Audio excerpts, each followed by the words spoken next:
கருத்துக்கு அப்பாற்பட்டு இன்றைக்கு அதிலே உறுதியாக நிற்பவர். நான் மாணவனாக இருந்த காலத்தில் இருந்து பார்த்துக் கொண்டிருப்பவன், 30 ஆண்டு காலம் அவரை கவனித்துக் கொண்டிருப்பவன்.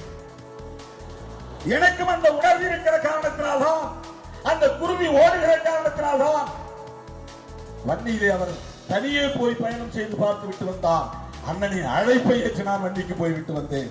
அண்ணன் பிரபாகரன் அவர்கள், மேலகு பிரபாகரன் அவர்கள் விடுத்த அழைப்பை ஏற்று வண்டிக்கு போய்விட்டு வந்தேன். 1 மணி நேரம் அதிகால வேளையில் அவரும் நானும் சந்தித்து பேசிய போது என்னை விடை கொடுத்து அனுப்புகிற நேரத்தில் மார்போடு கட்டி தழுவி சொன்னார், தைரியமாக போராடுங்க, உங்களுக்காக ஒரு அண்ணன் இருக்கிறான் என்கிற தைரியத்தோடு போராடுங்க, எதற்கும் சமரசம் செய்து கொள்ள வேண்டாம் என்று சொன்னார். அவர் வைத்திருந்த அந்த நம்பிக்கை இன்னும் என் காதுகளில் ஒலித்துக் கொண்டே இருக்கிறது. அந்த தலைவர், போக்குகிற தலைவர் அண்ணன் வைகோ அவர்கள், அந்த தலைவர், நம்புகிற தலைவர் அண்ணன் வைகோ அவர்கள். இந்த உணர்வெல்லாம் சேர்ந்துதான் இன்றைக்கு அவரோடு என்னை கை போட்ட வைத்திருக்கிறது.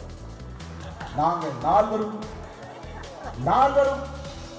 மிக தெளிவாக கலந்துரையாடல் செய்து விளைவுகளை எல்லாம் தொலைநோக்கு பார்வையோடு புரிந்து, இதனால் என்ன நிகழும், என்ன விளைவுகள் ஏற்படும், எப்படிப்பட்ட பயன் கிடைக்கும் என்பதையெல்லாம் புரிந்து களத்தில் இருக்கிறோம்.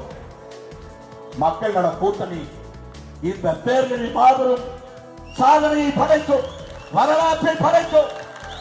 அரசியல் ரீதியாக நாம் வலிமை பெற்றால்தான், ஆட்சி அதிகாரத்தை நாம் கைப்பற்றினால்தான் கோரிக்கை வைக்கிற இடத்தில் இருந்து மாறி ஆணையிடுகிற இடத்தில் நாம் வர முடியும். எத்தனை நாளைக்கு அண்ணன் அவர்களும் நாம் கோரிக்கை வைக்கக்கூடிய இடத்தில் இருப்போம். சோனியாவுக்கு கோரிக்கை, கலைஞருக்கு கோரிக்கை, ஜெயலலிதாவுக்கு கோரிக்கை. நீ கோரிக்கை வைக்கிற வரையில் ஒரு காலத்தில் நம்மால் சாதிக்க முடியாது. ஆணையிடுகிற வலிமையை பெற வேண்டும். ஆணையிடுகிற வலிமையை பெறுவதற்கு அரசியல் களத்தில் வெற்றி பெற்றாக வேண்டும். இன்றைக்கு இல்லாவிட்டாலும் என்றைக்காவது தமிழீழம் மலர்ந்தே தீரும்.